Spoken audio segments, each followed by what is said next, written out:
Nama saya Rahtri Wayuntia Jati dengan NIM 222-303-1010-001. Di sini saya akan menjelaskan tentang konsep Puskesmas. Pusat Kesehatan Masyarakat atau biasa disebut dengan Puskesmas adalah fasilitas pelayanan kesehatan yang berada di tingkat kecamatan. Puskesmas memiliki fungsi utama sebagai penyelenggara pelayanan kesehatan di tingkat pertama di masyarakat. Konsep utama dalam Puskesmas terdapat beberapa hal, yaitu yang pertama pelayanan terpadu. Pelayanan ini mencakup kesehatan ibu anak, imunisasi, gizi, penyakit menular, dan kesehatan lingkungan. Yang kedua berbasis masyarakat. Di sini kita dapat melibatkan berbagai program kesehatan seperti penyuluhan, posyandu, dan pengendalian penyakit. Kemudian ada pelayanan preventif dan promotif. Selain pengobatan, Puskesmas juga menekan pencegahan dan peningkatan kesehatan dengan edukasi kesehatan, konseling, dan melakukan pemeriksaan kesehatan secara berkala. Kemudian yang terakhir yaitu pembinaan wilayah. Puskesmas juga berperan dalam penataan wilayah kesehatan dan bekerja sama dengan instansi lain untuk mengatasi isu-isu kesehatan di masyarakat. Alur pendaftaran yang biasanya dilakukan di Puskesmas terdapat beberapa. Yang pertama yaitu mengambil nomor antrian, yang kedua menuju loket pendaftaran, yang ketiga verifikasi data, yang keempat memilih jenis pelayanan, yang kelima melakukan pembayaran sesuai kebijakan Puskesmas, yang keenam menuju ruang tunggu, yang ketujuh memeriksakan apa yang akan dilakukan oleh tenaga kesehatan, yang kedelapan mengambil obat jika diperlukan, dan yang terakhir pemberian edukasi atau konseling. Alur pendaftaran Puskesmas. 1. Mengambil nomor antrian. Silakan mengambil nomor antrian. Untuk pasien gawat darurat, tidak perlu mengambil nomor antrian. Dipersilakan langsung menuju ruang tindakan. Petugas kami akan memanggil sesuai nomor antrian. 2. Menuju loket pendaftaran. Apabila Anda sudah terdaftar sebagai pasien lama, silakan tunjukkan kartu berobat Anda. Sertakan juga kartu asuransi kesehatan yang Anda miliki di loket pendaftaran. Apabila Anda termasuk pasien baru dan belum memiliki kartu berobat, silakan menuju loket pendaftaran dan tunjukkan fotokopi kartu keluarga atau KTP Anda. Sertakan kartu KIS atau BPJS atau Jamkesmas atau Askes yang Anda miliki. Jika Anda tidak mempunyai jaminan atau asuransi kesehatan, silakan menuju loket pembayaran untuk membayar karcis retribusi. 3. Mengarahkan poli tujuan. Petugas di meja pengkajian akan memanggil Anda dan akan mengarahkan poli tujuan pemeriksaan yang Anda butuhkan saat ini. 4. Pemeriksaan dokter. Petugas medis melakukan pemeriksaan terhadap pasien. Apabila dibutuhkan tindakan kedokteran, dokter akan mengarahkan Anda menuju ruang tindakan. Apabila Anda membutuhkan pemeriksaan laboratorium, petugas kami akan mengarahkan Anda menuju ruang laboratorium. Setelah pemeriksaan, dokter akan meresepkan obat sesuai yang Anda butuhkan untuk ditukarkan dengan obat di loket obat. 5. Pasien pulang. Apabila ada indikasi spesialistik, maka Anda akan mendapatkan surat rujukan ke fasilitas kesehatan tingkat lanjutan atau rumah sakit. Pelayanan ambulans digunakan jika pasien dirujuk sesuai indikasi. Hai teman-teman, kenalin nama aku Gading Kencana Aura Bakti dengan NIM 222-303-101002.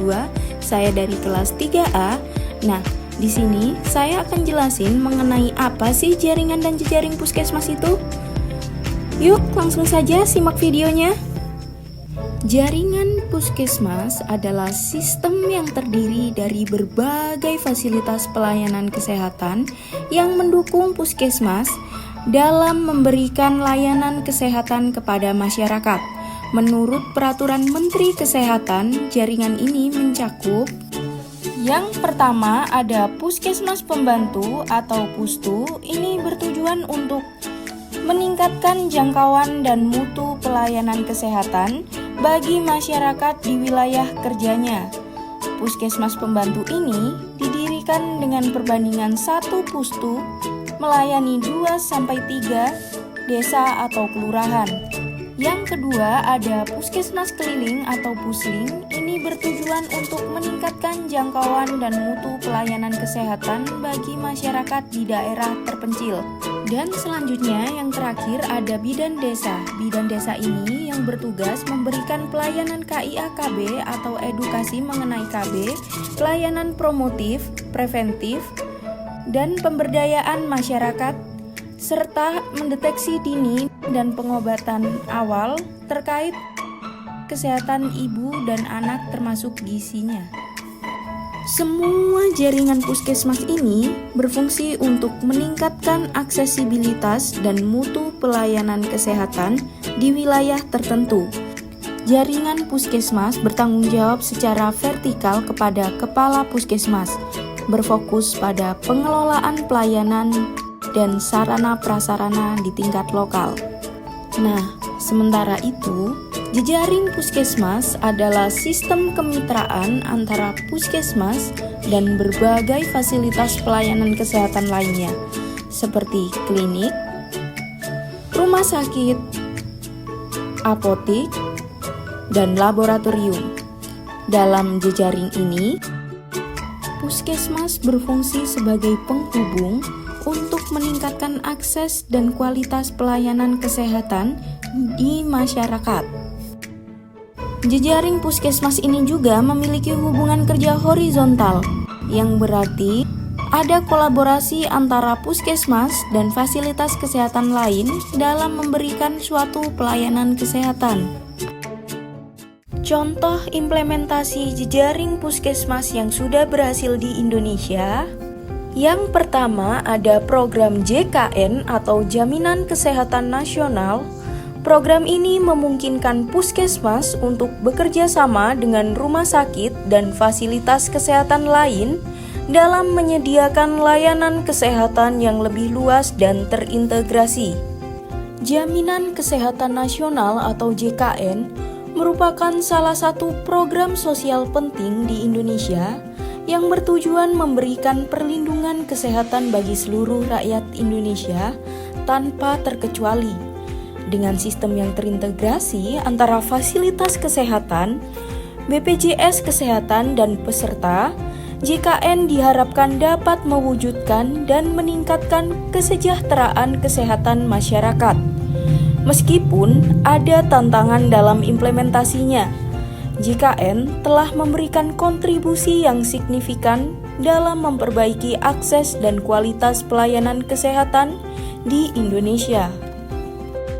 Selanjutnya ada program Posyandu atau Pos Pelayanan Terpadu. Ini melibatkan kader kesehatan dalam menjalin hubungan antara puskesmas dan masyarakat untuk mengoptimalkan pelayanan kesehatan ibu dan anak. Dengan pemberdayaan kader kesehatan dan dukungan dari tenaga medis, Posyandu memainkan peran penting dalam pencegahan penyakit, pemantauan gizi, serta peningkatan kesadaran masyarakat terhadap pentingnya menjaga kesehatan.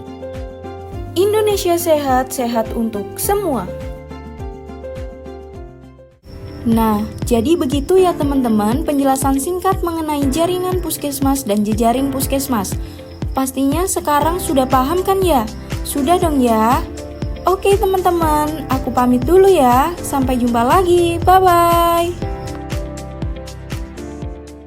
Assalamualaikum warahmatullahi wabarakatuh. Perkenalkan, nama saya Maradha Eka Permana dengan NIM 222-303-10108. Saya dari kelompok 1. Di sini saya akan menjelaskan tentang UKP.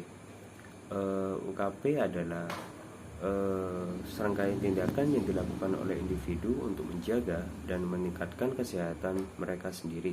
Jadi tujuannya UKP ini untuk mendorong individu agar lebih proaktif dalam menjaga kesehatan, mencegah penyakit, dan meningkatkan kualitas hidup. Lalu yang kedua adalah jenis layanan UKP. Yang pertama adalah rawat jalan, layanan kesehatan yang diberikan kepada pasien tanpa perlu menginap di rumah sakit. Contohnya adalah pemeriksaan kesehatan rutin, vaksinasi, dan konsultasi. Lalu yang kedua adalah pelayanan gawat darurat, tindakan medis yang diberikan segera untuk mengatasi kondisi yang mengancam nyawa atau kesehatan serius. Ini termasuk pertolongan pertama dan penanganan kecelakaan. Lalu ada home care atau layanan kesehatan yang diberikan di rumah pasien. Ini bisa meliputi perawatan lanjutan setelah rawat inap, rehabilitasi, atau perawatan paliatif bagi pasien dengan penyakit kronis. Lalu yang ketiga adalah proses pelaksanaan UKP. Yang pertama adalah identifikasi kebutuhan kesehatan, menilai kondisi kesehatan individu, dan menentukan tindakan yang diperlukan.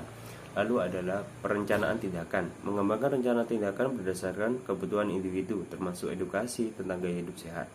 Lalu ada pelaksanaan tindakan, melaksanakan rencana yang telah disusun baik secara mandiri oleh individu atau dengan bantuan tenaga kesehatan.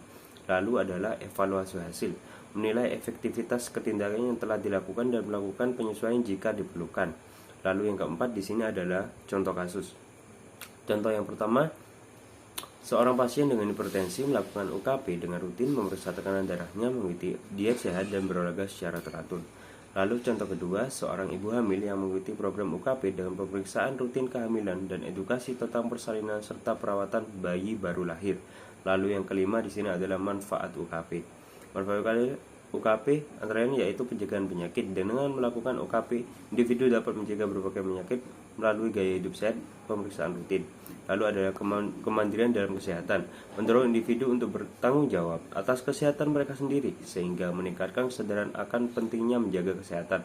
Lalu di sini ada meningkatkan kualitas hidup. Dengan menjaga kesehatan secara proaktif, individu dapat menikmati hidup yang lebih berkualitas dan produktif.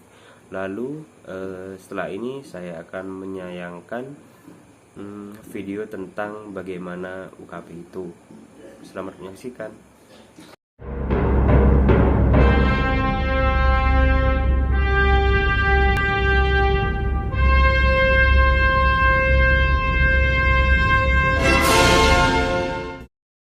Assalamualaikum warahmatullahi wabarakatuh. Saya Dr. Feni Yuniati akan menjelaskan tentang pelayanan UKP di Puskesmas Kedunguni 1 Kabupaten Pekalongan.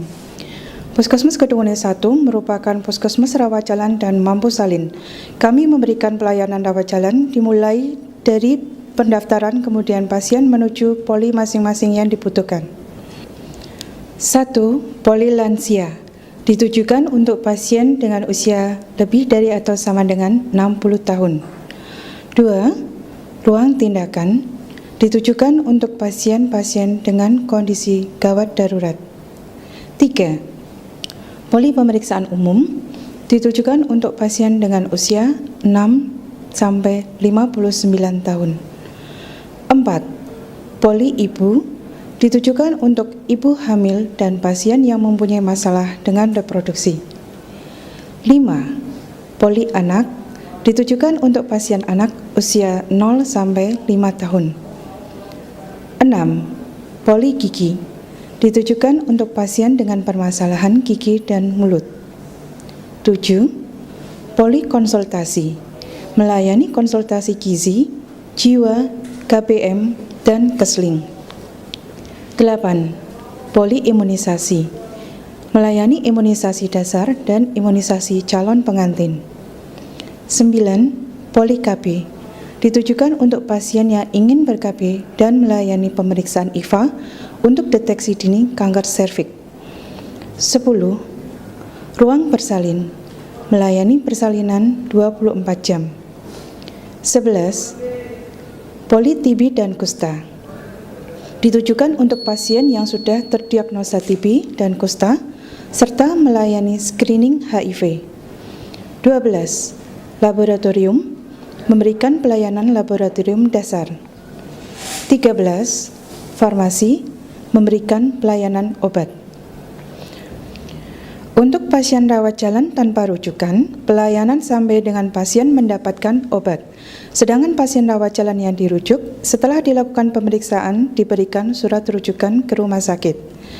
Pasien gawat darurat yang dirujuk akan dilakukan stabilisasi terlebih dahulu, kemudian dirujuk ke rumah sakit dengan menggunakan ambulans. Demikianlah penjelasan UKP dari Puskesmas Kedunguni 1, Kabupaten Pekalongan. Terima kasih. Wassalamualaikum warahmatullahi wabarakatuh.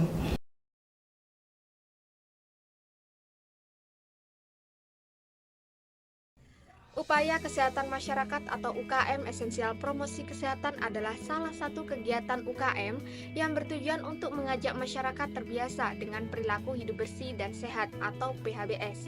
Nah, berikut adalah contoh UKM esensial promosi kesehatan, yaitu dengan penyuluhan kesehatan kelompok, baik di lingkungan masyarakat, sekolah, ataupun kampus. Nah, berikut ini saya akan menampilkan contoh kegiatan promosi kesehatan di lingkungan kampus. Yuk, simak videonya.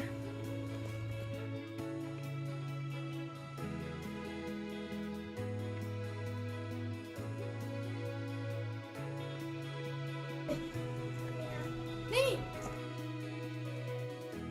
Ini ngapain nih? Nah, itu kamu cari apa? Ini loh, aku tuh lagi cari materi, tapi kebanyakan materinya itu di poster, sedangkan aku nggak mau cari materi di poster. Kamu nggak tahu kan? Tingkat 2 lo ngadain pameran promosi kesehatan. Kenapa kamu nggak ke situ aja? Di situ loh ada poster-poster. Di situ juga tertera sumbernya. Nanti kamu bisa cari dari lain atau sumber lain. Gitu. Terus aku Loh, kenapa sih kok males? Kamu loh kalau lihat poster di situ kan dapat informasi banyak daripada di sumber-sumber lain kan juga nggak terlalu banyak kan. Kalau kamu di situ kan juga lebih banyak informasinya. Aku loh sama Dinda mau ke sana. Kok tahu? Ayo. wes males aku. Males. Ayo Tri, kita ke sana Tri. Bulan ya nih? Ya.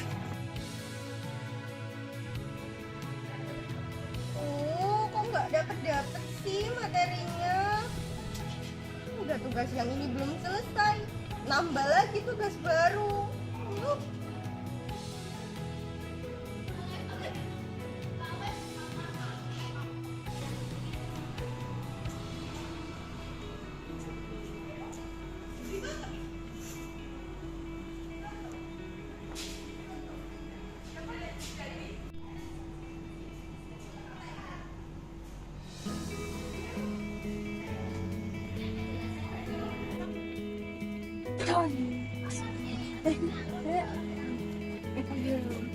Ayo, kenapa kamu ada di sini? Katanya tadi nggak mau. Dan ketemu tadi nih. Ada sih ketemu. Ada yang kesehatan mental kedaerahan. Ada referensinya nggak? Ada sih, ada, tapi cuma satu. Tapi yang lain juga ada kok. Coba kamu lihat di sana. Iya. Pasti ada banyak juga kesehatan mental. Masih banyak kok di sana yang kesehatan mental. Hei, yuk.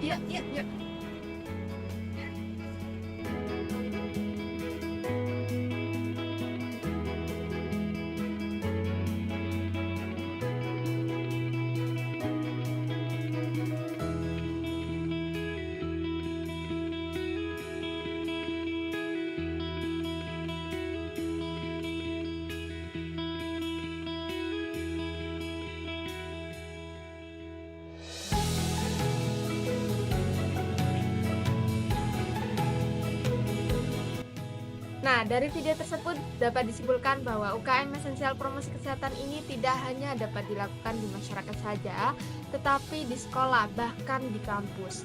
Nah, jika pada masyarakat ini dapat dilakukan dengan cara penyuluhan kepada masyarakat tentang PHBS, CTPS, konsumsi makanan sehat, dan lain sebagainya. Nah, media yang dapat digunakan ini bisa menggunakan spanduk, poster, leaflet, dan lain sebagainya. Nah, yang dapat memberikan edukasi kepada masyarakat, anak remaja, ataupun kelompok-kelompok tertentu. Nah, sekian dari saya, kurang lebihnya mohon maaf. Terima kasih. Dadah.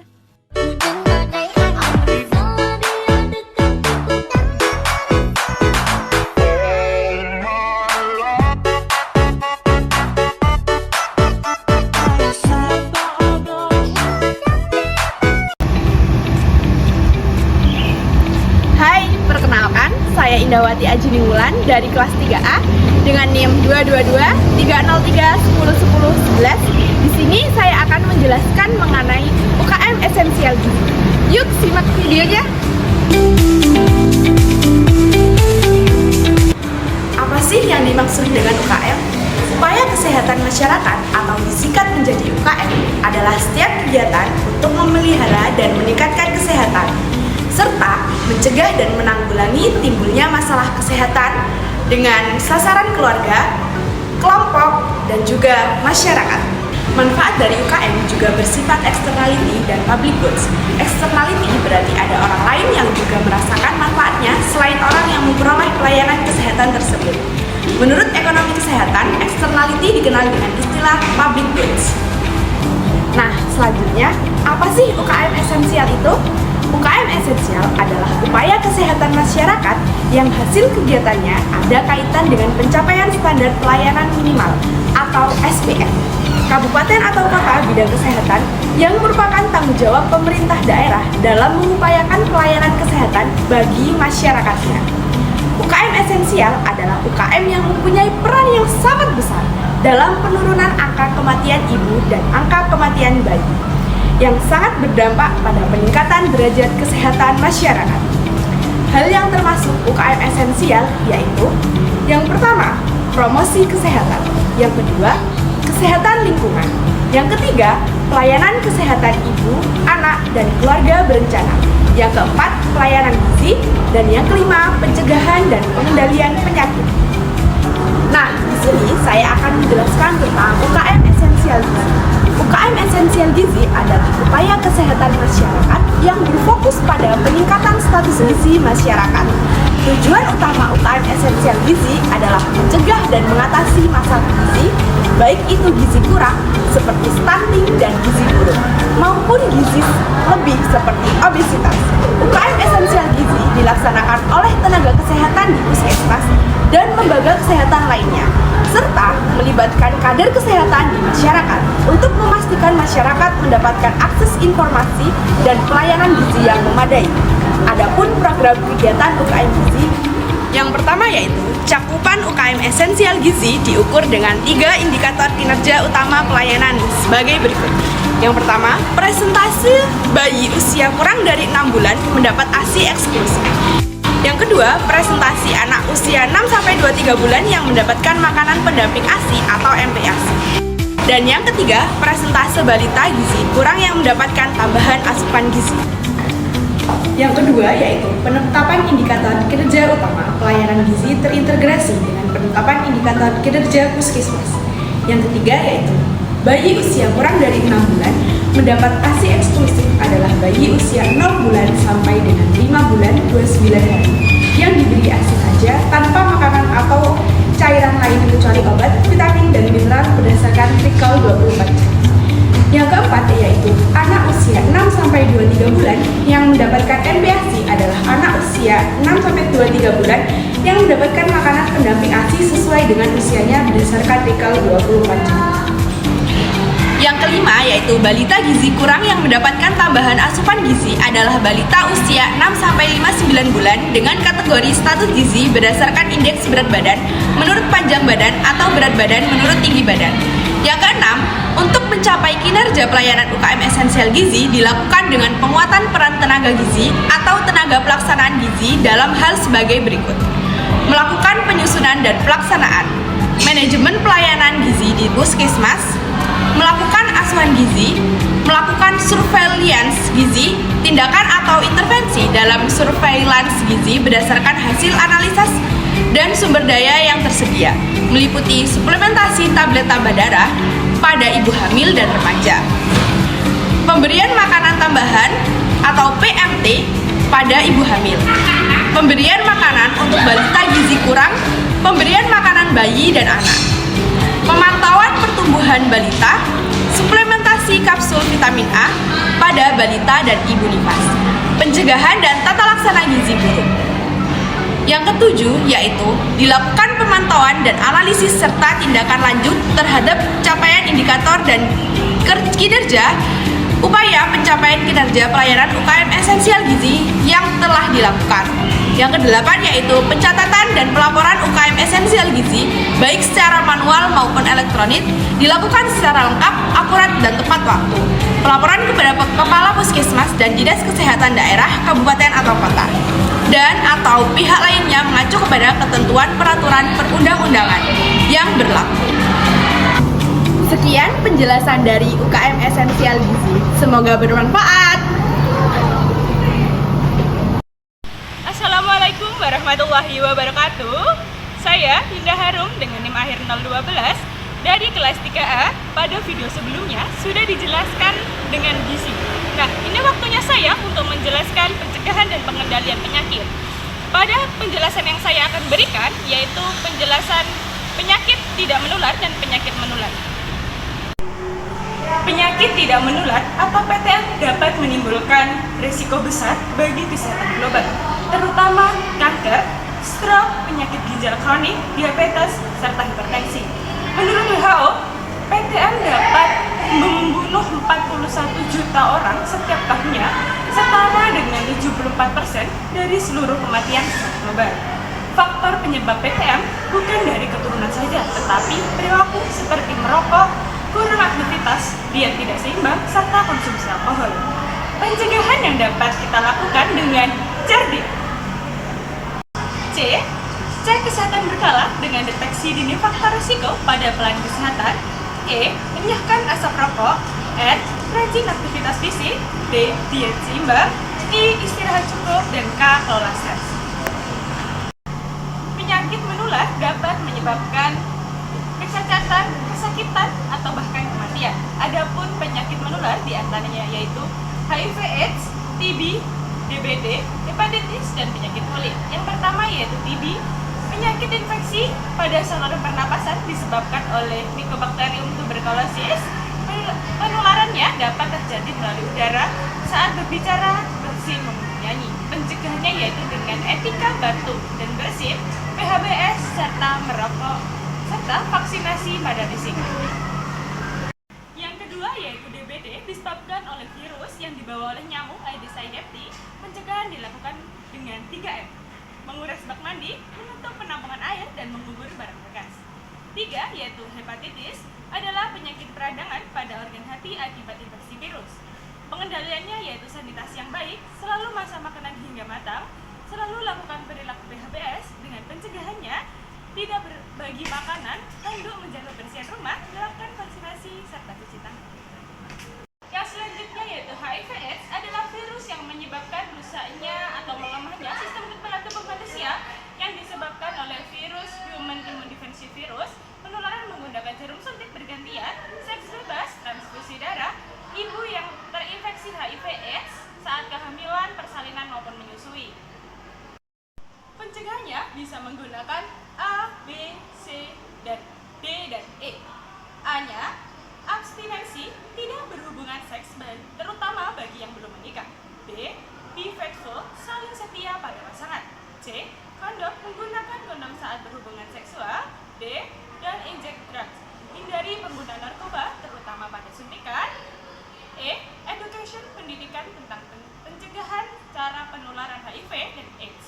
Penyakit kulit seperti kudis, kuram, dan kusta. Penularan penyakit ini karena kurangnya kebersihan diri dari lingkungan. Pencegahannya tidak berbagi alat makan, hindari kontak langsung, serta lakukan PHBS.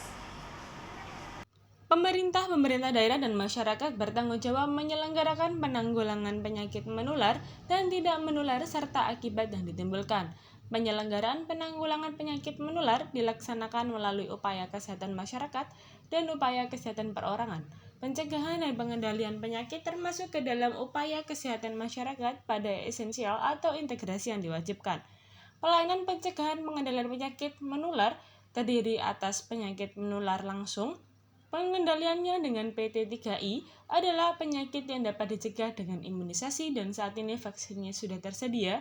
Penyakitnya antara lain difteri, pertusis, tetanus, polio, meningitis, tuberkulosis, COVID-19. Yang kedua adalah pelayanan pengendalian dan pencegahan penyakit menular lain yang tidak ada atau belum ada vaksinnya, yaitu penyakit virus Ebola, infeksi saluran pencernaan, infeksi menular seksual. Kemudian ada jenis penyakit menular yang disebabkan oleh vektor atau binatang pembawa penyakit yang terdiri atas malaria, demam berdarah, chikungunya, filariasis, kecacingan, rabies, leptospirosis, flu burung. Pengendalian penyakit tidak menular di puskesmas, adanya program pos pelayanan terpadu tidak menular atau pos pindu PTM. Kemudian ketiga, pelayanan deteksi dini kanker payudara, leher rahim. Keempat, pelayanan upaya berhenti merokok. Kelima, pelayanan dan pengendalian gangguan indera. Keenam, pelayanan kesehatan jiwa. Pencegahan dan pengendalian penyakit. Sehat itu pilihan, cegah penyakit sejak dini.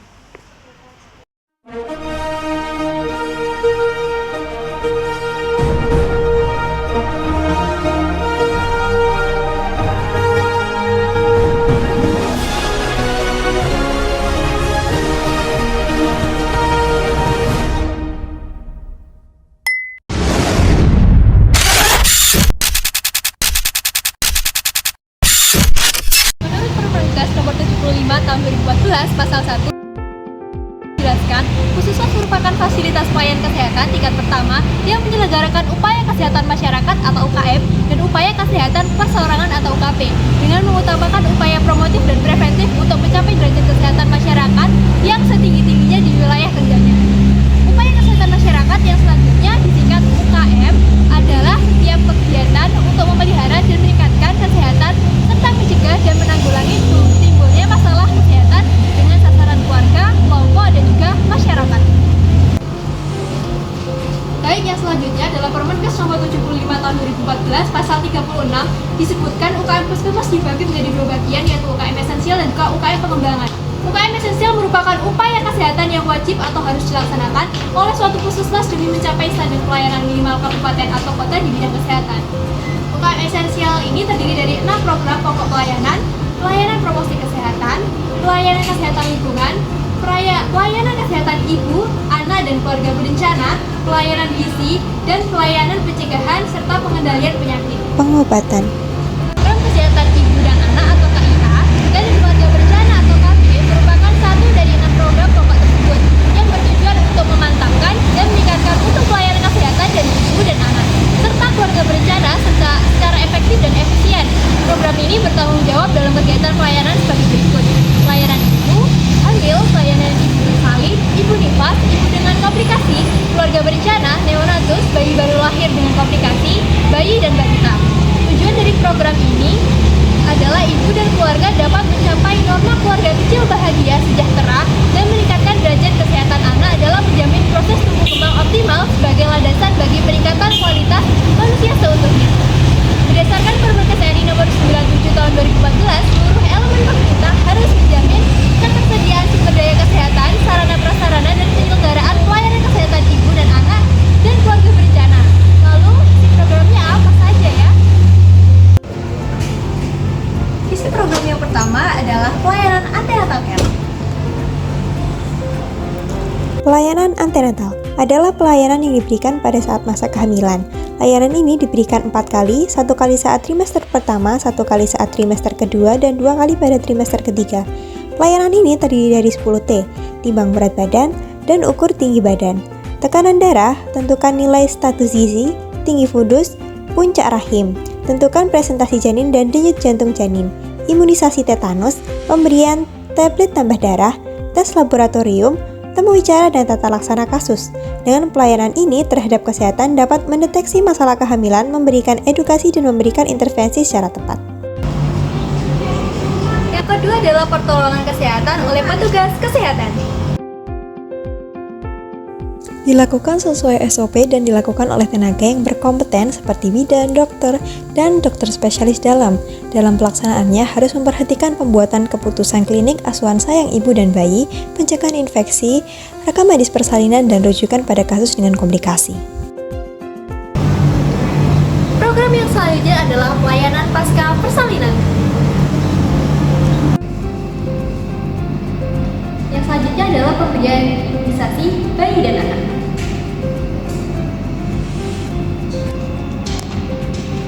Pemberian ASI eksklusif. Pemantauan tumbuh kembang. 6. Pemantauan tumbuh kembang.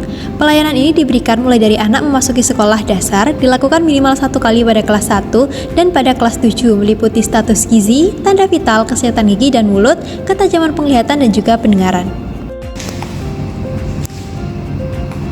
Pelayanan pemberian kontrasepsi atau KB secara berkualitas. Agar program KB KIAKB dapat disampaikan ke pelosok kebutuhan dari posyandu harus terpenuhi. Kegiatan ini dilakukan di dalam gedung maupun di luar gedung untuk mengupayakan aksesibilitas pelayanan yang maksimal. Hasil dari program ini terukur dan pengawasan yang dilakukan didasarkan pada populasi yang berpartisipasi pada kegiatan. Ada beberapa indikator pengawasan yang dilakukan K1 dan K4 untuk pelayanan antenatal, PM persalinan oleh tenaga medis, KF1 dan KF3 pelayanan nifas, KN1 pelayanan neonatus, deteksi faktor resiko, PK penanganan komplikasi neonatus, cakupan kunjungan bayi, cakupan pelayanan balita sakit, serta cakupan peserta KB aktif. Program ini dilakukan secara bertahap dan bersifat mengatur kegiatan di dalam puskesmas sehingga tidak terjadi saling bertentangan dan simpang siur apabila penanggung jawab dari program berhalangan dalam melaksanakan tugasnya. Delegation dapat dilakukan delegasi sesuai kompetensi yang terstandarisasi melalui seleksi pelatihan dan workshop yang diharapkan masalah pada ibu hamil, anak, dan keluarga Indonesia dapat ditanggulangi sehingga taraf kesehatan dapat meningkat.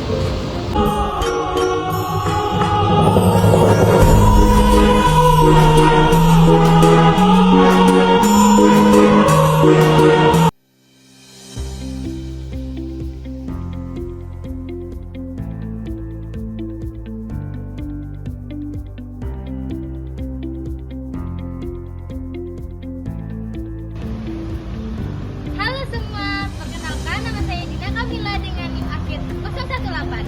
Di sini saya akan menjelaskan tentang apa sih itu UKM esensial KIAKB. UKM esensial adalah upaya kesehatan yang harus dilakukan puskesmas untuk mencapai standar pelayanan minimal atau SPM kabupaten atau kota di bidang kesehatan. Yang selanjutnya yaitu KIAKB. KIAKB atau kesehatan ibu dan anak dan keluarga berencana merupakan salah satu upaya kesehatan masyarakat atau UKM esensial yang wajib dilaksanakan oleh puskesmas.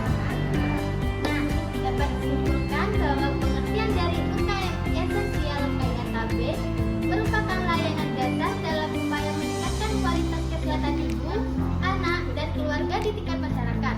Layanan ini bertujuan untuk menurunkan angka kematian ibu dan anak, serta meningkatkan kecukupan keluarga berencana.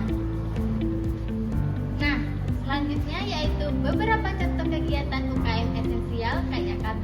Yang pertama ada konseling kesehatan ibu, anak, dan keluarga berencana. Yang kedua ada pelayanan kesehatan reproduksi remaja. Yang ketiga ada pemantauan kesehatan balita di posyandu. Yang keempat ada kelas ibu hamil. Yang kelima ada kunjungan rumah balita ibu hamil yang berisiko. Yang selanjutnya yaitu kegiatan dalam BKIA atau Balai Kesehatan Ibu Anak. Yang pertama ada kegiatan yang ditujukan pada ibu hamil, ibu melahirkan, dan menyusui. Yang kedua ada kegiatan yang ditujukan pada bayi. Kegiatan ini meliputi pengawasan pertumbuhan dan perkembangan bayi serta pemberian makanan yang sehat. Yang ketiga yaitu kegiatan yang ditujukan pada anak usia prasekolah. Nah, kegiatan ini meliputi pengawasan terhadap pertumbuhan, perkembangan anak, revaksinasi, dan pendidikan kesehatan. Yang keempat yaitu kursus dukun. Kursus dukun dilakukan untuk menurunkan angka kematian ibu dan bayi. Yang kelima yaitu keluarga berencana. Keluarga berencana bertujuan untuk meningkatkan derajat kesehatan ibu, bayi, dan anak serta keluarga secara keseluruhan dengan sasaran ibu-ibu dari pasangan usia subur atau DUS. Yang selanjutnya yaitu manfaat program UKM esensial. Nah, itu ada 3. Yang pertama ada mengurangi resiko kesehatan bagi ibu dan anak sehingga dapat mengurangi angka kematian dan komplikasi kesehatan. Yang kedua ada meningkatkan kesehatan keluarga dengan merencanakan jumlah dan jarak anak. Dan yang terakhir yaitu mendukung pembangunan kesehatan nasional melalui populasi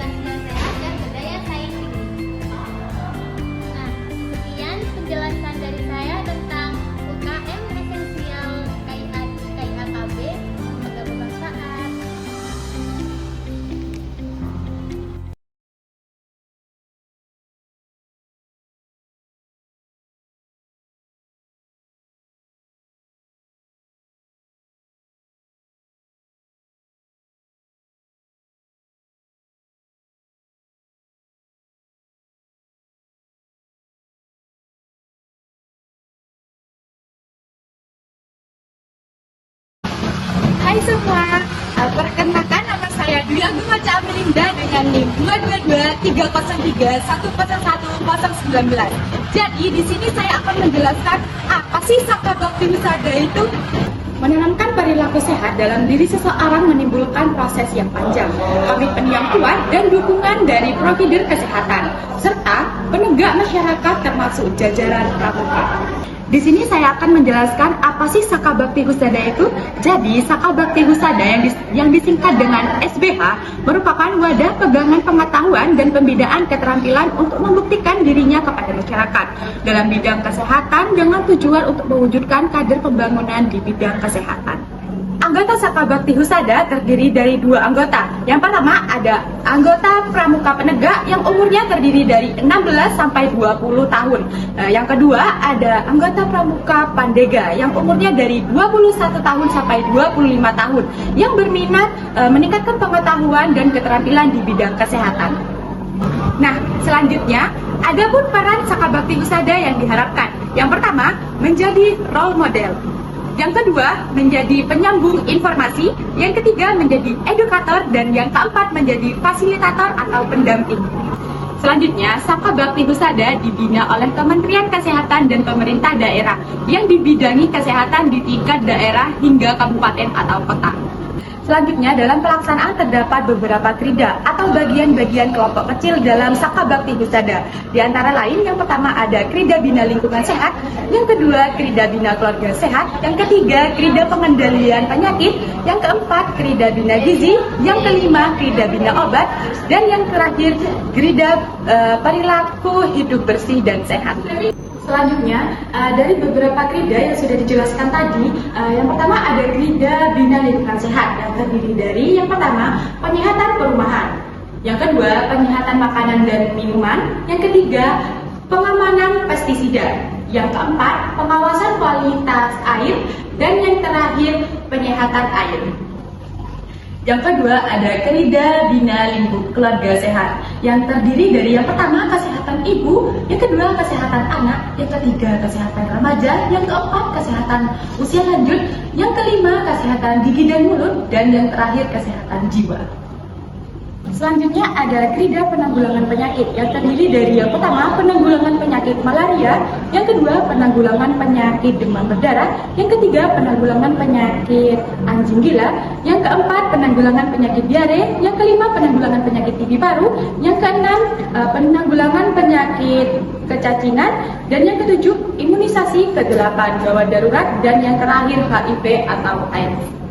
Selanjutnya ada Krida Bina Gizi yang terdiri dari yang pertama perencanaan menu, yang kedua dapur umum makanan atau darurat, yang ketiga UPGK dalam pos pelayanan terpadu, yang keempat penyuluhan gizi, dan yang terakhir mengenal keadaan gizi.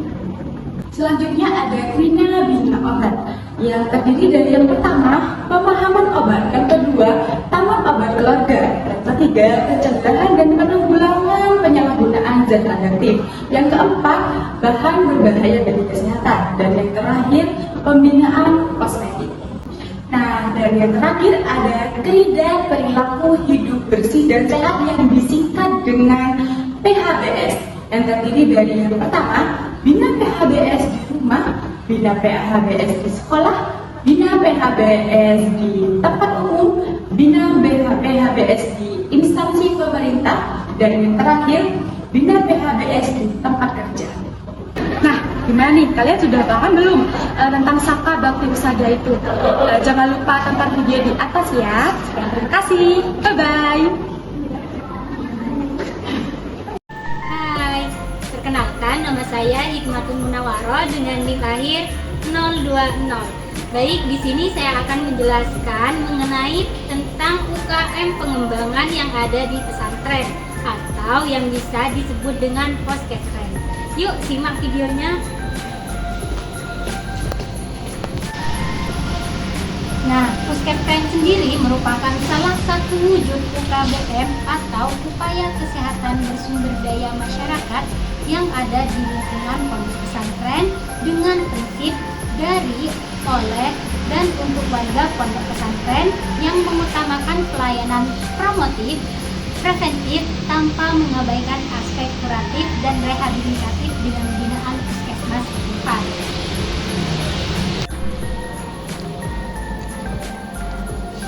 Nah, yang selanjutnya tujuannya yang pertama, terwujudnya kemandirian masyarakat pondok pesantren dalam berperilaku hidup dan bersih dan sehat, atau yang bisa disingkat dengan PHBS. Yang kedua, mampu mengatasi permasalahan kesehatan dan bencana secara mandiri. Nah, yang selanjutnya tugas kader Poskestren.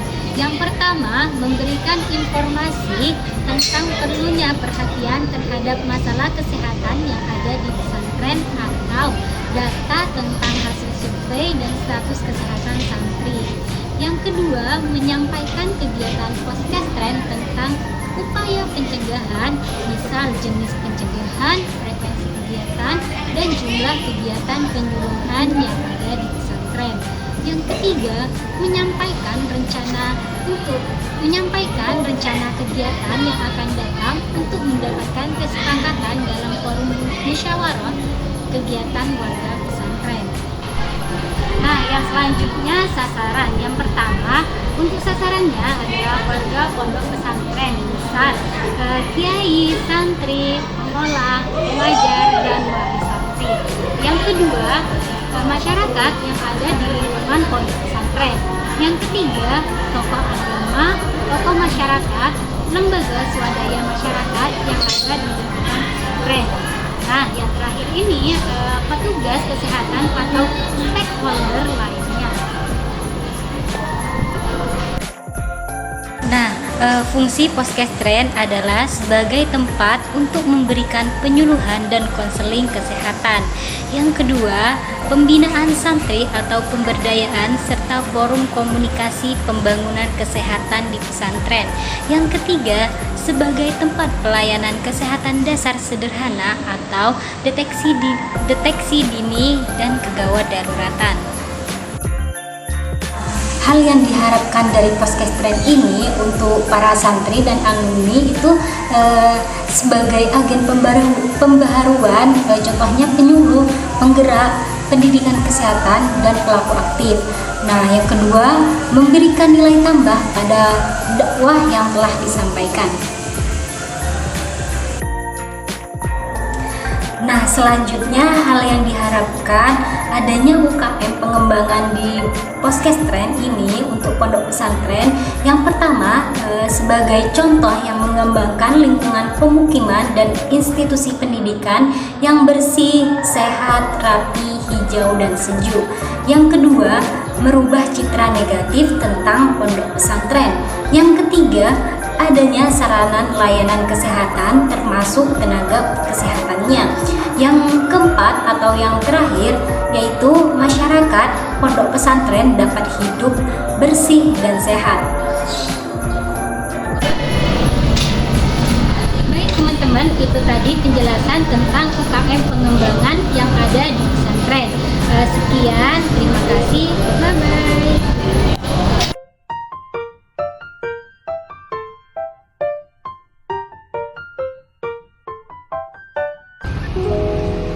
Assalamualaikum warahmatullahi wabarakatuh. Perkenalkan, saya Dela Puspitasari dengan NIM 22230331022. Di sini saya akan menjelaskan mengenai apa sih itu UKM Pembangunan Kesehatan Jiwa. Yuk simak videonya. Upaya kesehatan masyarakat pembangunan jiwa adalah bagian dari strategi kesehatan masyarakat yang fokus pada peningkatan kesejahteraan mental individu dan komunitas. Pembangunan jiwa dalam konteks kesehatan masyarakat bertujuan untuk menciptakan kondisi sosial, lingkungan, dan individu yang mendukung kesehatan mental yang optimal. Di Indonesia, kesehatan mental seringkali dianggap sebagai isu yang kurang diperhatikan dibandingkan dengan kesehatan fisik. Namun, seiring dengan meningkatnya prevalensi gangguan mental seperti stres, kecemasan, dan depresi, maka UKM pembangunan jiwa menjadi semakin penting untuk memastikan bahwa masyarakat mendapatkan dukungan yang mereka butuhkan dalam menjaga kesehatan mental mereka. Tujuan dari UKM Pembangunan Jiwa dalam konteks kesehatan masyarakat, yang pertama ada meningkatkan kesadaran masyarakat tentang pentingnya kesehatan mental dan jiwa. Kemudian menurunkan prevalensi gangguan mental dalam masyarakat dengan memberikan edukasi dan program pencegahan. Lalu kemudian mengurangi stigma terhadap orang yang mengalami gangguan mental dan mempromosikan penerimaan terhadap kondisi mental yang berbeda. Lalu kemudian meningkatkan akses masyarakat terhadap layanan kesehatan mental yang memadai. Kemudian meningkatkan kualitas hidup individu melalui pendekatan yang berbasis pada pembangunan mental dan emosional yang sehat. Beberapa prinsip yang mendasari upaya UKM pembangunan jiwa dalam kesehatan masyarakat. Yang pertama ada promosi kesehatan mental, fokus pada penyuluhan dan edukasi yang mengajak masyarakat untuk lebih peduli terhadap kesehatan mental mereka, serta memahami cara-cara untuk menjaga dan meningkatkan kesejahteraan mental. Lalu yang kemudian ada pencegahan gangguan mental, melakukan tindakan preventif untuk mencegah timbulnya gangguan mental dengan menanggulangi faktor resiko dan memberikan intervensi sejak dini. Lalu yang ketiga ada deteksi dini, mengidentifikasi masalah kesehatan mental sejak tahap awal agar intervensi yang tepat bisa segera diberikan. Yang keempat, pengobatan dan rehabilitasi, memberikan pelayanan kesehatan mental yang terjangkau dan efektif bagi individu yang membutuhkan pengobatan. Kemudian, partisipan masyarakat, melibatkan masyarakat dalam upaya bersama untuk menjaga kesehatan mental seperti melalui pelatihan, dukungan sosial, dan kegiatan berbasis komunitas. Jadi kesimpulannya adalah UKM pembangunan jiwa dalam kesehatan masyarakat memiliki peran yang sangat penting untuk meningkatkan kualitas kesehatan mental masyarakat. Dengan adanya upaya yang berfokus pada promosi, pencegahan, deteksi dini, dan pengobatan, diharapkan masyarakat dapat lebih peduli dan mampu mengelola kesehatan mental mereka dengan baik.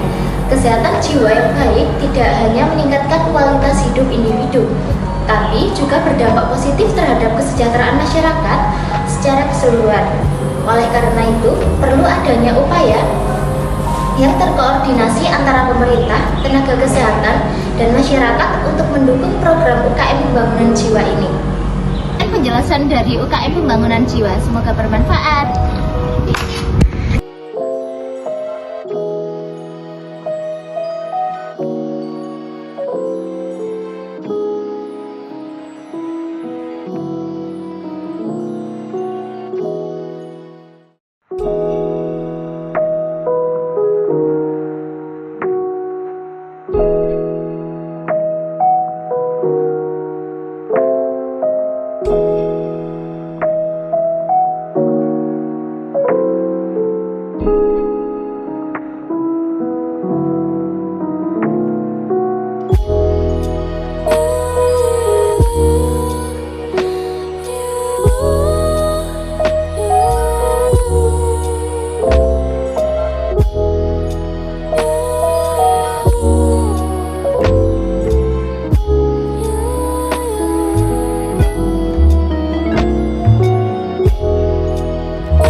Program penyuluhan dan konsultasi kesehatan olahraga dalam UKM pengembangan kesehatan olahraga di lingkup Puskesmas.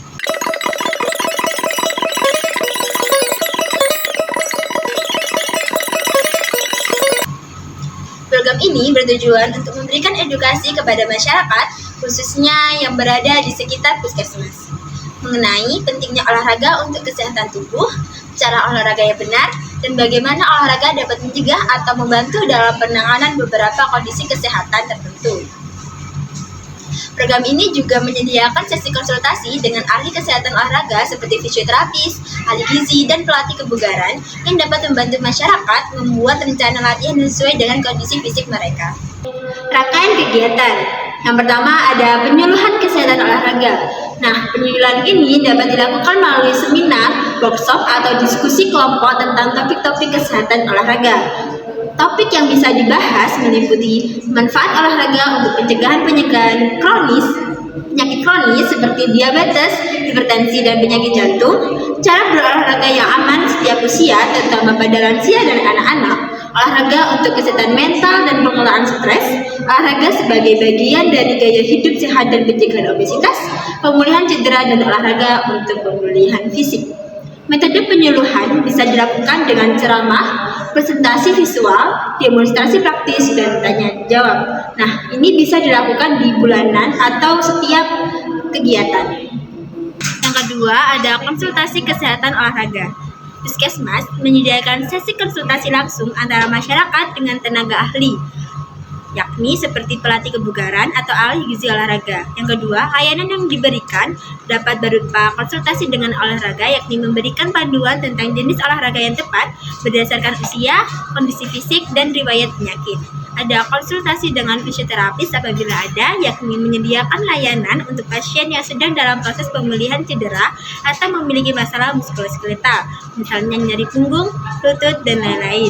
Ada konsultasi dengan ahli gizi olahraga apabila ada, yakni memberikan rekomendasi tentang pola makan yang seimbang untuk mendukung aktivitas olahraga dan program kebugaran.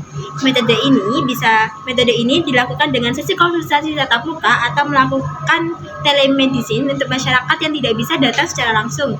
Nah, ini bisa dilakukan di mingguan atau sesuai permintaan masyarakat. Ada program olahraga untuk semua, yakni kelas dan pelatihan olahraga, yakni setelah sesi penyuluhan atau setelah konsultasi, Puskesmas bisa menyelenggarakan kelas-kelas olahraga yang dapat diikuti oleh masyarakat untuk mempraktikkan apa yang telah dipelajari. Nah, jenis olahraga yang bisa diajarkan ada olahraga ringan seperti jalan sehat, senam aerobik, atau senam lansia. Program olahraga untuk anak-anak seperti permainan fisik yang menyenangkan. Ada kelas kebugaran untuk dewasa seperti yoga, ada gym. Frekuensi kelas olahraga ini dapat dilakukan setiap minggu atau sesuai kebutuhan dan minat masyarakat. Evaluasi program, yakni bisa melalui survei kepuasan peserta. Setelah penyuluhan dan sesi konsultasi, lakukan survei untuk menilai pemahaman peserta terhadap materi yang diberikan. Tindak lanjut, yakni memberikan rekomendasi dan tindak lanjut kepada peserta untuk memonitor perkembangan mereka dalam melakukan olahraga atau mengatasi masalah kesehatan terkait olahraga. Selanjutnya, yakni ada monitoring program, pengukuran perubahan perilaku masyarakat dalam berolahraga, dan meningkatkan kualitas hidup mereka berdasarkan kegiatan yang dilakukan. Tujuan program yang pertama ialah meningkatkan pemahaman masyarakat mengenai pentingnya olahraga untuk kesehatan fisik dan mental. Yang kedua, yakni mengajarkan cara berolahraga dengan aman dan efektif untuk berbagai usia dan kondisi kesehatan. Yang ketiga, memberikan konsultasi terkait olahraga yang tepat untuk kondisi medis tertentu, seperti obesitas, hipertensi, diabetes, atau masalah muskuloskeletal. Selanjutnya, yakni mendorong masyarakat untuk lebih efektif dalam berolahraga dan menjaga pola hidup sehat. Sasaran program, yakni yang pertama adalah masyarakat umum baik dewasa maupun lansia yang tinggal di sekitar puskesmas. Yang kedua, yakni pasien dengan riwayat penyakit tertentu yang memerlukan saran olahraga khusus. Yang terakhir adalah karyawan puskesmas dan anggota keluarga yang tinggal di lingkungan sekitar. Manfaat program ini yakni bagi masyarakat bisa menyediakan pengetahuan yang berguna untuk meningkatkan kualitas hidup melalui olahraga. Yang kedua, bisa membantu mencegah penyakit melalui pendekatan olahraga yang tepat, menyediakan akses konsultasi dengan tenaga profesional yang dapat membantu dalam pengelolaan kesehatan pribadi. Sedangkan bagi puskesmas, yakni bisa meningkatkan citra puskesmas sebagai pusat kesehatan yang tidak hanya berfokus pada pengobatan, tetapi juga pencegahan dan promosi kesehatan. Bisa meningkatkan keterlibatan masyarakat dalam program-program kesehatan yang diselenggarakan oleh puskesmas. Hai, perkenalkan nama saya Indana Rahmatika Mahyatun Mufidah, biasa dipanggil Indana. Saya berasal dari kelas 3A dengan NIM 22230310127. Hari ini saya akan menjelaskan mengenai UKM pengembangan kesehatan Indra. Ada yang tahu nggak? Nggak ada? Kalau gitu, mari kita dengarkan penjelasannya. UKM Kesehatan Indra merupakan bagian dari program kesehatan yang dirancang untuk meningkatkan kesadaran dan kualitas pelayanan kesehatan yang berkaitan dengan indera, seperti indera penglihatan dan indera pendengaran, Program ini berfokus pada deteksi dini gangguan kesehatan indera serta memberikan edukasi kepada masyarakat tentang pentingnya menjaga kesehatan indera mereka. Terdapat beberapa kegiatan yang dilakukan dalam program ini. Yang pertama, penyuluhan kesehatan indera, yaitu dengan melakukan edukasi kepada masyarakat mengenai cara menjaga kesehatan indera, termasuk informasi tentang penyakit apa saja yang mempengaruhi penglihatan dan pendengaran.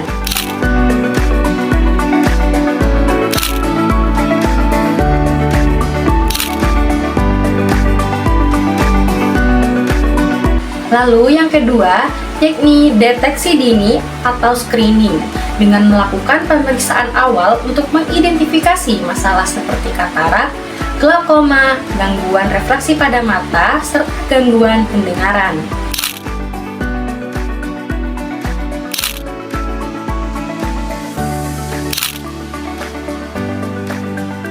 Dan yang ketiga, yakni pelayanan kesehatan dasar, yaitu dengan memberikan layanan dasar untuk kesehatan mata dan telinga, termasuk rujukan ke fasilitas kesehatan yang lebih lengkap jika diperlukan.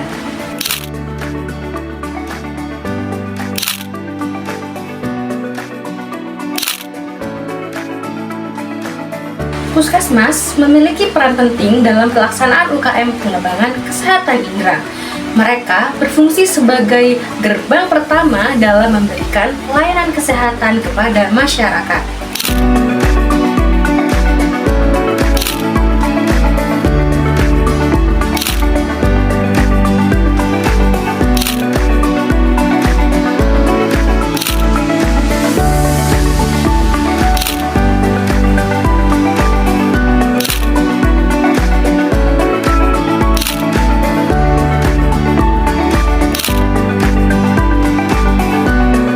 Program ini tidak hanya berfokus pada pengobatan, tetapi juga pada pencegahan dengan mendorong partisipasi aktif masyarakat dalam menjaga kesehatan mereka sendiri. Ini termasuk ke dalam promosi perilaku hidup sehat yang dapat membantu mencegah masalah kesehatan indera di masa depan. Dapat kita simpulkan, UKM pengembangan kesehatan indera adalah inisiatif penting dalam upaya meningkatkan kualitas hidup masyarakat melalui perhatian khusus terhadap kesehatan indera. Dengan berbagai kegiatan edukatif dan pelayanan medis, program ini bertujuan untuk memastikan bahwa setiap individu menyadari pentingnya menjaga kesehatan indera serta mendapatkan akses ke layanan kesehatan yang diperlukan.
Halo semuanya, perkenalkan nama saya Siti Masrura dengan NIM 029.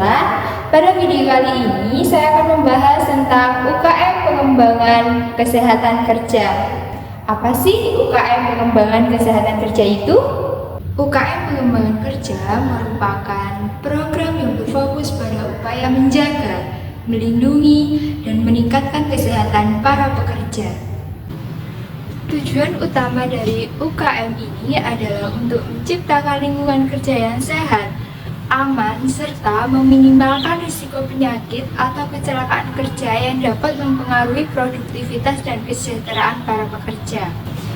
Terdapat beberapa contoh pada program kerja UKM Pengembangan Kesehatan Kerja, meliputi program yang pertama ada pemeriksaan kesehatan berkala bagi para pekerja. Tujuan dari program ini untuk mendeteksi dini penyakit atau gangguan kesehatan yang dapat dipengaruhi oleh lingkungan kerja. Nah, untuk program yang kedua yakni ada penyuluhan keselamatan dan kesehatan kerja.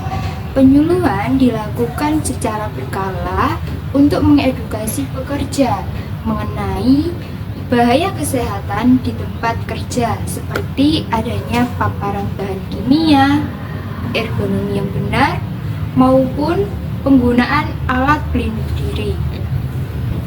Nah, untuk program yang ketiga ada pelatihan keselamatan dan tanggap darurat. Program pelatihan ini meliputi penggunaan APD, prosedur evakuasi, pemadaman kebakaran, dan pertolongan pertama. Pelatihan ini diharapkan mampu membantu pekerja untuk lebih siap dalam menghadapi situasi darurat dan kecelakaan. Untuk program yang keempat, yakni ada program pengendalian lingkungan kerja, di mana program ini bertujuan untuk memastikan lingkungan kerja memenuhi standar kesehatan, seperti adanya pengelolaan ventilasi yang baik, pengendalian kebisingan, maupun pengurangan risiko paparan bahan berbahaya dan pencahayaan yang cukup untuk pekerja.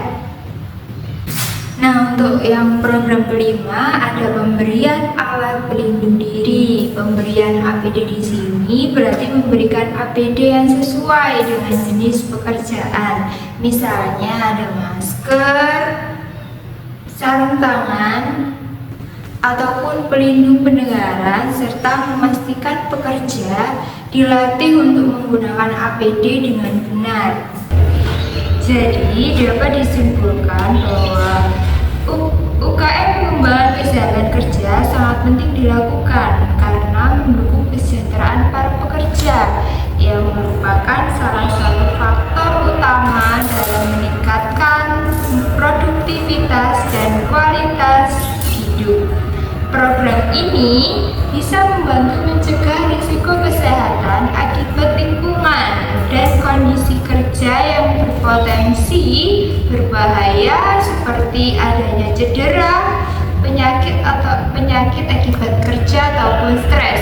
Dengan adanya pengembangan kesehatan kerja, lingkungan kerja menjadi lebih aman dan sehat yang juga berdampak positif pada performa pekerja.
Hai teman-teman, perkenalkan aku Azhara Masika dengan NIM 222-303-101031. Di sini aku akan menjelaskan tentang UKM pengembangan dari tradisional komplementer. UKM pengembangan tradisional komplementer yang diatur dalam Peraturan Menteri Kesehatan Republik Indonesia Nomor 15 Tahun 2018 tentang penyelenggaraan pelayanan kesehatan tradisional komplementer.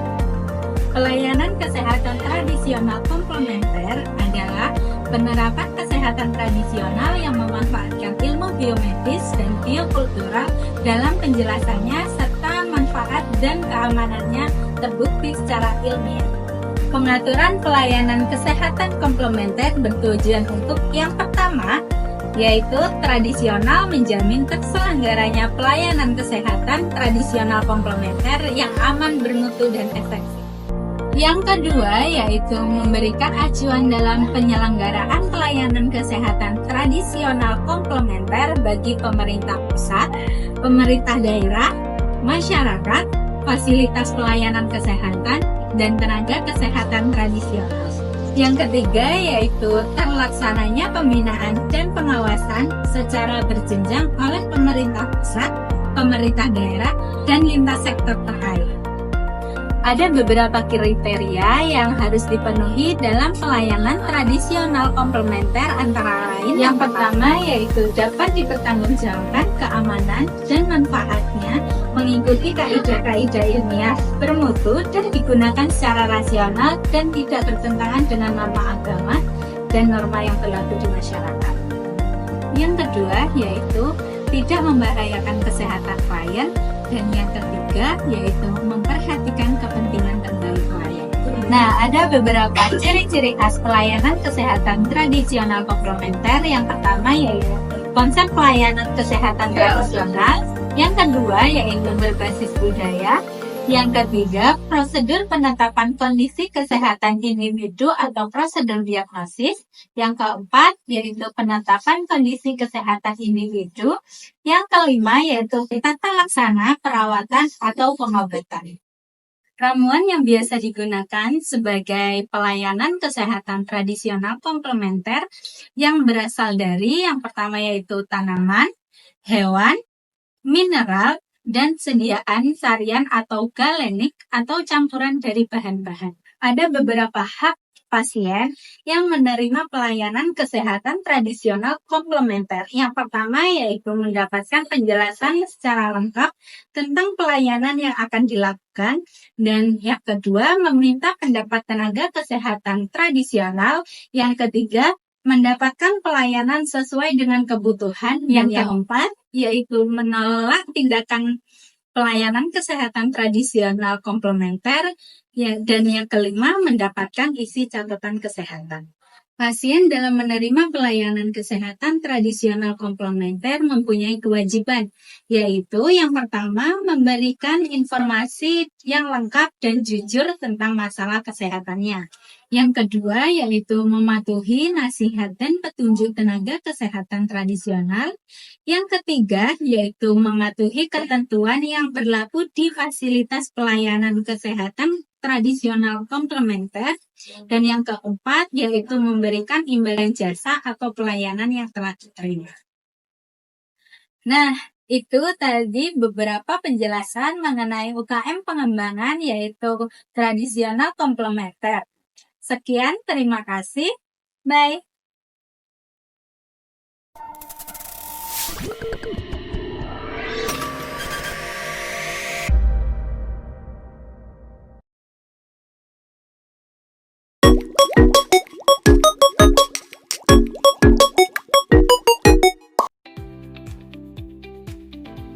Upaya kesehatan masyarakat atau UKM melibatkan berbagai program untuk meningkatkan kesehatan masyarakat secara luas. Berikut ini adalah beberapa aspek dari UKM, termasuk tentang pengembangan puskesmas dan kesehatan sekolah. Untuk yang pertama, upaya kesehatan masyarakat atau UKM adalah upaya yang dilakukan untuk meningkatkan kesehatan masyarakat secara menyeluruh, berfokus pada aspek preventif dan promotif. UKM mencakup berbagai kegiatan seperti penyuluhan kesehatan, imunisasi, sanitasi lingkungan, pelayanan kesehatan, bimbingan anak, hingga mengendalikan penyakit menular. Yang kedua, pengembangan puskesmas. Puskesmas sendiri adalah fasilitas pelayanan kesehatan tingkat pertama yang memberikan pelayanan kesehatan bagi masyarakat dalam suatu wilayah. Dalam konteks UKM, Puskesmas berperan sebagai pelayanan sebagai program kesehatan yang bertujuan untuk meningkatkan kualitas kesehatan masyarakat secara komprehensif. Upaya pengembangan Puskesmas meliputi yang pertama ada peningkatan kualitas pelayanan yang meliputi penyediaan tenaga medis yang kompeten dan fasilitas medis yang memadai. Untuk yang kedua, kegiatan promotif dan preventif. Yang ketiga, kolaborasi antar sektor. Dan yang keempat, pemanfaatan teknologi kesehatan yang melibatkan teknologi digital untuk pencatatan dan pemantauan kesehatan wilayah dan masyarakat. Puskesmas berperan penting dalam pendekatan layanan kesehatan pada masyarakat dengan berfokus pada aspek pencegahan daripada mengobati. Ketiga, kesehatan sekolah. Program kesehatan sekolah atau PKS bertujuan untuk menciptakan lingkungan sekolah yang sehat serta mendidik anak-anak tentang pentingnya menjaga kesehatan sejak dini. Program ini meliputi pendidikan kesehatan, penyuluhan tentang kebersihan diri, pola makan, dan pentingnya aktivitas fisik. Untuk yang kedua, pemeriksaan kesehatan berkala. Melakukan screening untuk mendeteksi masalah kesehatan seperti anemia, gangguan penglihatan, dan penyakit gigi. Untuk yang ketiga, lingkungan sekolah. Menyediakan sarana sanitasi yang baik seperti toilet dan bersih dan air bersih. Yang ketiga, membina kader kesehatan sekolah, melibatkan siswa kader kesehatan untuk mengkampanyekan gaya hidup sehat di sekolah. Yang selanjutnya adalah pelayanan kesehatan sekolah. Dan yang selanjutnya, kesehatan sekolah mendukung terciptanya generasi yang lebih sadar akan pentingnya menjaga kesehatan sehingga dapat menurunkan risiko masalah kesehatan di masa depan. Tujuan keseluruhan, UKM bertujuan untuk meningkatkan kualitas hidup masyarakat dengan cara yang pertama, mencegah penyakit, yang kedua, meningkatkan kesadaran kesehatan, yang ketiga, mengurangi angka kematian dan morbiditas, yang keempat, mewujudkan lingkungan yang mendukung gaya hidup sehat. Melalui UKM seperti pengembangan puskesmas dan kesehatan sekolah diharapkan dapat terwujud masyarakat yang lebih sehat, mandiri, dan sadar akan pentingnya kesehatan.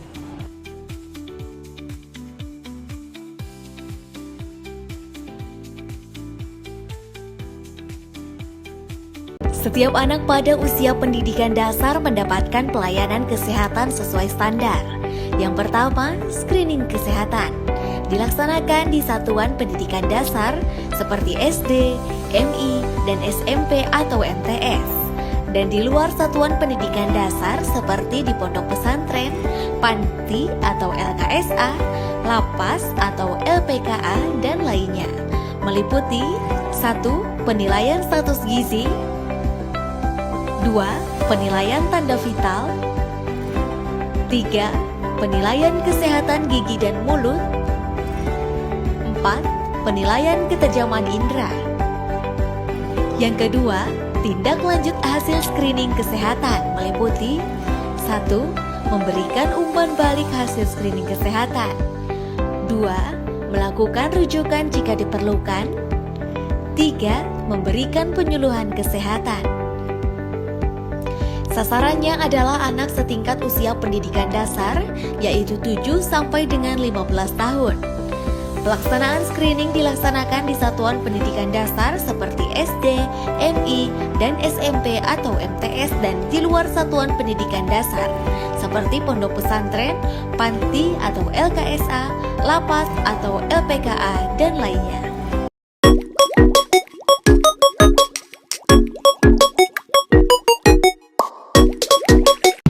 Assalamualaikum warahmatullahi wabarakatuh. Halo teman-teman, perkenalkan nama saya Sri Wahyuni Ramadhani dengan NIM 22230310138. Di sini saya mahasiswa Prodi D3 Keperawatan Fakultas Keperawatan Universitas Jember Kampus Lumajang. Di sini saya akan membahas mengenai UKM pengembangan kesehatan remaja. UKM Pengembangan Kesehatan Remaja atau PKPR adalah program pemerintah untuk remaja kesehatan yang perlu diperhatikan oleh orang tua. Kepanjangan PKPR adalah Pelayanan Kesehatan Peduli Remaja. Program pemerintah ini dilaksanakan oleh Dinas Kesehatan atau Dinkes di tingkat kabupaten atau kota. Bersama dengan Dinkes, tingkat provinsi untuk melayani kesehatan remaja berusia 10-19 tahun. Program PKPR ini diresmikan dan dijalankan secara rutin sejak tahun 2003. Di tingkat lapangan, program ini juga dilaksanakan oleh Puskesmas.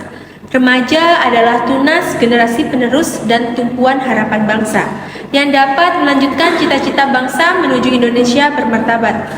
Inilah alasan mengapa PKPR ini diperlukan untuk menjaga kesehatan para penerus bangsa. Manfaat program PKPR untuk remaja mulai dari memberikan edukasi tentang kesehatan hingga konseling. Berikut adalah manfaat program PKPR untuk kesehatan remaja. Yang pertama, memberikan edukasi serta informasi kepada remaja tentang kesehatan program PKPR. Selanjutnya, dalam program ini, anak remaja akan dikumpulkan secara perorangan atau berkelompok. Ada pula guru, pendidik sebaya yang terlatih di sekolah atau dari lintas sektor yang menjadi pemandu bagi peserta PKPR. Terdapat sejumlah metode yang akan diberikan seperti focus group discussion atau FGD hingga diskusi menggunakan alat bantu media cetak atau elektronik seperti telepon, email, radio, hingga pesan singkat. Yang kedua, pelayanan klinik medis. Poli PKPR juga menawarkan layanan klinis medis seperti pemeriksaan penunjang dan rujukannya. Remaja yang mengidap kondisi medis tertentu akan dilayani dengan prosedur yang sesuai dengan penyakitnya. Sementara itu, petugas dari Balai Pengobatan Umum, Balai Pengobatan Gigi, Kesehatan Ibu dan Anak turut hadir untuk memandu para peserta PKPR. Para pemandu PKPR juga diharapkan dapat menggali masalah psikososial atau masalah remaja lainnya. Selanjutnya, petugas PKPR akan mencatat hasil rujukan dari kasus yang diajukan oleh anak remaja. Yang ketiga adalah konseling.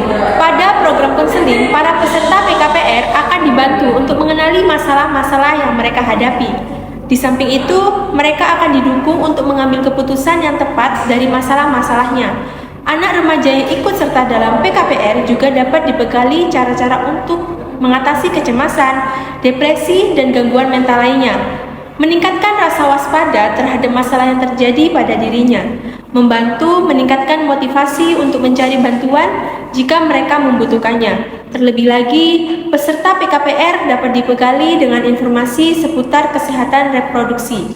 Contoh, penyuluhan kesehatan reproduksi yang dapat disediakan dalam program PKPR adalah infeksi menular seksual, HIV dan AIDS, serta berbagai macam masalah kesehatan reproduksi dan seksual. Yang keempat adalah pendidikan keterampilan hidup sehat atau PKHS. Pendidikan keterampilan hidup sehat adalah salah satu program PKPR yang penting untuk dilakukan program ini. Remaja akan mengalami hidup sehat dan menangkal pengaruh buruk yang bisa merugikan kesehatannya. Tidak hanya kesehatan fisik, program ini dapat membekali anak remaja tentang kesehatan mental dan sosial. Nantinya PKHS dapat dilakukan di sekolah, sanggar, hingga rumah singgah. Selain itu, PKHS juga menjadi salah satu kegiatan PKPR di Puskesmas Remaja. Kelima adalah pelatihan pendidik sebaya dan konselor sebaya. Anak-anak remaja juga akan dilatih untuk menjadi kader kesehatan remaja atau konselor sebaya. Kemudian, para peserta PKPR akan diajari berbagai cara untuk mengajak teman-temannya supaya berperilaku sehat. Ketika masa pelatihannya berakhir, para peserta PKPR diharapkan bisa membantu pemerintah dalam melakukan perencanaan, pelaksanaan, dan evaluasi program PKPR. Layanan kesehatan yang tersedia dalam program PKPR. PKPR dapat melayani keluhan medis dari remaja. Terdapat sejumlah pelayanan medis yang ditawarkan PKPR. Ada banyak layanan kesehatan yang ditawarkan oleh PKPR Puskesmas. Di antaranya, pemeriksaan kehamilan bagi remaja, konseling semua masalah mengenai masalah kesehatan, reproduksi dan seksual, berkonsultasi mengenai masalah kejiwaan, HIV dan AIDS, infeksi menular seksual atau IMS, dan yang terakhir anemia. Halo semua, kali ini kita akan membahas mengenai UKM Kesehatan pada lansia yang ada di Puskesmas. Saya Nindira Cahya Eka Melani dengan NIM akhir 039 yang akan menerangkan tentang materi ini. Untuk lebih lanjutnya, simak videonya ya. Lansia sendiri adalah individu yang telah mencapai usia 60 tahun. Untuk jumlah lansia di Indonesia sendiri menurut BPS yaitu 11,75% pada tahun 2023. Angka tersebut akan naik menjadi 1,27 persen poin dibanding dengan tahun sebelumnya yang sebesar 10,48%. Lansia sering mengalami penurunan fungsi tubuh yang signifikan sebagai bagian dari proses penuaan, sehingga akan timbul berbagai macam penyakit, khususnya penyakit penuaan atau kronis seperti hipertensi, diabetes, penyakit jantung, kemudian katarak, osteoporosis, gout artritis, dan lain-lain. Yang pemerintah Indonesia melalui Kementerian Kesehatan atau Kemenkes telah mengambil berbagai langkah untuk meningkatkan kesehatan lansia, terutama melalui program yang dilaksanakan di puskesmas. Upaya kesehatan masyarakat, khususnya lansia, merupakan salah satu program pemerintah untuk meningkatkan kesehatan lansia, di mana UKM ini memiliki beberapa tujuan. Di antaranya adalah yang pertama, meningkatkan status kesehatan lansia, yang kedua, peningkatan pengetahuan dan kesadaran, yang ketiga, pemeliharaan fungsi fisik dan mental, yang keempat, meningkatkan akses pelayanan kesehatan, yang kelima, mengurangi ketergantungan. Kemudian untuk sasaran dari UKM Kesehatan Lansia sendiri ini terbagi menjadi dua, yaitu sasaran langsung dan sasaran tidak langsung. Sasaran langsung meliputi pralansia, di mana individu berusia 45 sampai 59 tahun. Kemudian ada lansia, individu yang berusia 60 tahun ke atas, yang merupakan kelompok utama yang mendapatkan perhatian dalam program kesehatan ini. Yang terakhir ada lansia dengan resiko tinggi. Ini adalah lansia yang berusia 70 sampai 70 tahun ke atas yang memiliki masalah kesehatan tertentu. Untuk program dari UKM Lansia sendiri, yang pertama ada Posyandu Lansia. Kegiatan Posyandu Lansia ini meliputi yang pertama ada pemeriksaan kesehatan. Pemeriksaan kesehatan dilakukan setiap bulan. Petugas kesehatan melakukan pemeriksaan kesehatan bagi lansia. Kemudian yang kedua ada edukasi kesehatan. Dalam ini memberikan penyuluhan tentang pentingnya pola hidup sehat, deteksi penyakit, serta cara menjaga kesehatan secara mandiri. Dan selanjutnya ada interaksi sosial. Posyandu juga berfungsi sebagai sarana bagi lansia untuk berinteraksi sosial yang dapat membantu memperbaiki kondisi psikologis mereka. Program yang kedua yaitu ada senam lansia. Senam lansia ini diadakan kegiatan senam yang dirancang untuk meningkatkan kebugaran fisik lansia. Kemudian ada program yang ketiga yaitu screening pelayanan kesehatan. Program screening dan konseling puskesmas juga melaksanakan kegiatan screening dan konseling bagi lansia, termasuk pengukuran kesehatan, melakukan pemeriksaan fisik dan status gizi. Kemudian ada kunjungan rumah, menyediakan layanan kesehatan di rumah bagi lansia yang tidak dapat datang ke puskesmas. Kemudian yang selanjutnya ada pelatihan kader kesehatan. Program ini melibatkan pelatihan kader kesehatan lokal untuk membantu dalam penyelenggaraan layanan di posyandu lansia. Kader dilatih untuk melakukan pemeriksaan dasar seperti pengukuran tekanan darah, kemudian ada penilaian kesehatan umum, dan yang kedua ada memberikan edukasi, mengedukasi masyarakat tentang pentingnya menjaga kesehatan lansia. Kemudian untuk alur pelaksanaan dari kegiatan UKM Lansia di sini, yang pertama ada persiapan program. Persiapan program ini meliputi penentuan sasaran, mulai dari mengidentifikasi kelompok lansia yang akan menjadi sasaran program, termasuk lansia sehat, kemudian ada lansia dengan risiko tinggi, misalnya lansia yang berusia di atas 70 tahun atau memiliki penyakit kronis. Yang selanjutnya yaitu pengembangan rencana kegiatan, menyusun program rencana kegiatan yang mencakup jadwal, lokasi, jenis layanan yang akan diberikan, seperti pemeriksaan kesehatan, penyuluhan, dan senam lansia.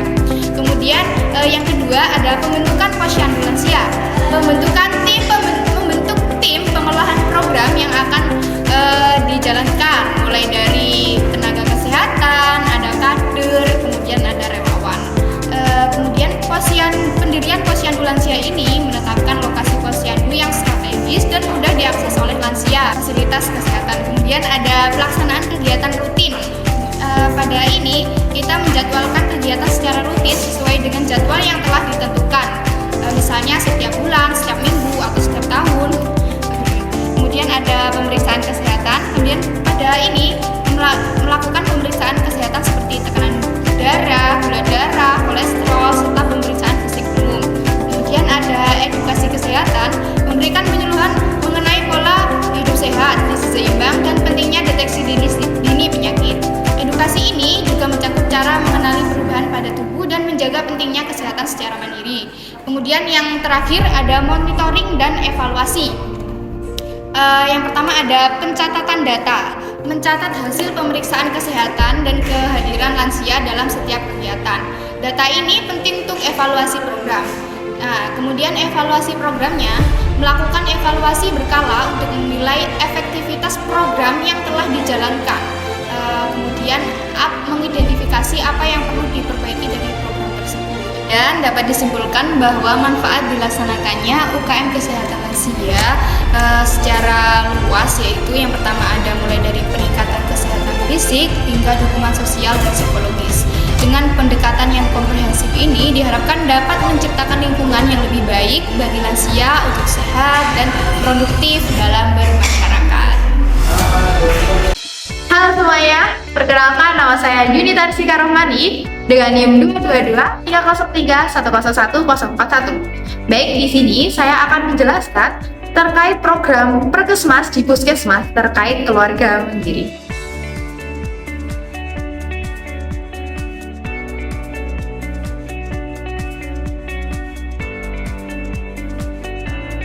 Jadi, Perkesmas atau Pelayanan Kesehatan Masyarakat merupakan suatu program pelayanan kesehatan yang ada di Puskesmas yang memiliki tujuan untuk meningkatkan derajat kesehatan masyarakat dengan mengedepankan pendekatan promotif dan preventif.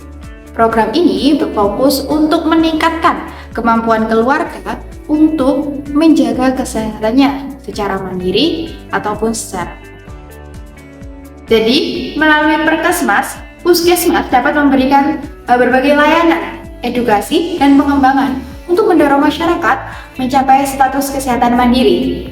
Program ini mencakup penyuluhan kesehatan, pencegahan penyakit, serta pemeriksaan rutin, dan juga salah satu upaya untuk meningkatkan kesehatan lingkungan. Tujuan utama yaitu agar setiap keluarga dapat berperan aktif dalam menjaga dan meningkatkan kesehatannya. Terdapat beberapa program terapi Perkesmas yang berkaitan dengan keluarga mandiri, meliputi yang pertama yaitu terapi gizi untuk keluarga. Program ini memberikan panduan dan edukasi tentang pola makan yang sehat yang sesuai pada setiap anggota keluarga, terutama bagi ibu hamil, anak-anak, dan juga lansia. Dengan pengetahuan gizi yang baik, keluarga dapat mandiri dalam memilih dan mengatur pola makan yang sehat dan mencegah masalah kesehatan seperti malnutrisi ataupun obesitas.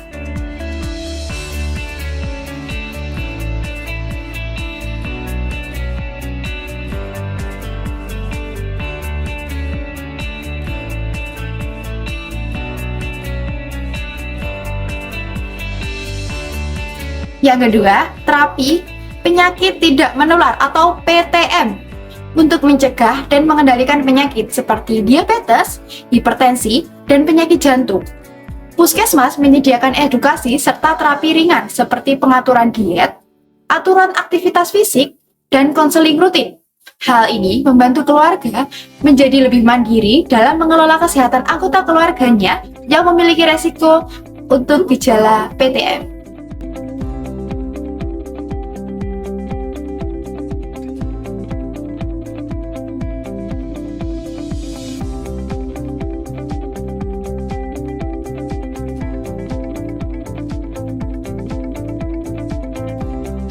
Ketiga, yaitu terapi pengelolaan stres dan kesehatan mental. Edukasi dan konseling untuk manajemen stres bertujuan untuk membantu keluarga mengelola masalah mental secara mandiri. Dengan pendekatan yang tepat, keluarga dapat mengenali gejala stres dan mendukung satu sama lain dalam menjaga kesehatan mental.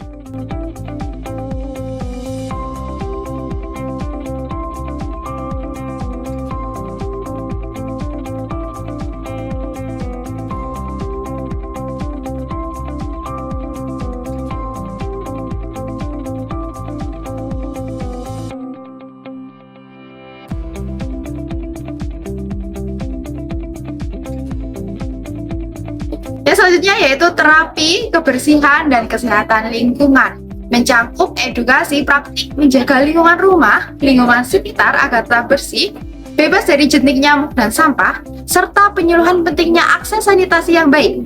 Ini adalah bagian penting untuk membuat keluarga mandiri dalam mencegah penyakit menular yang berkaitan dengan lingkungan yang tidak sehat.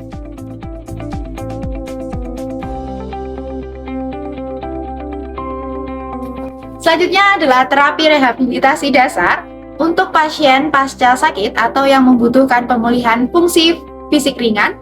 Puskesmas menyediakan terapi rehabilitasi dasar.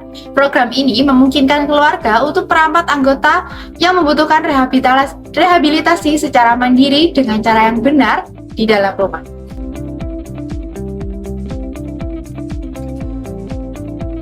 Yang selanjutnya yaitu terapi edukasi gaya hidup sehat.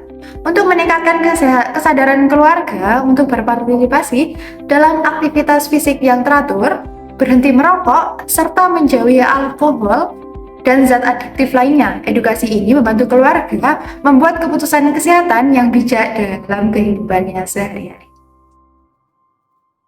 Program terapi ini ditujukan agar setiap anggota keluarga memahami pentingnya menjaga kesehatan, menjalani pola hidup sehat, dan berperan aktif dalam mencegah serta mengelola masalah kesehatan. Dengan demikian, keluarga dapat lebih mandiri dalam mengatasi tantangan kesehatan dan mendukung upaya puskesmas dalam pembangunan masyarakat yang sehat.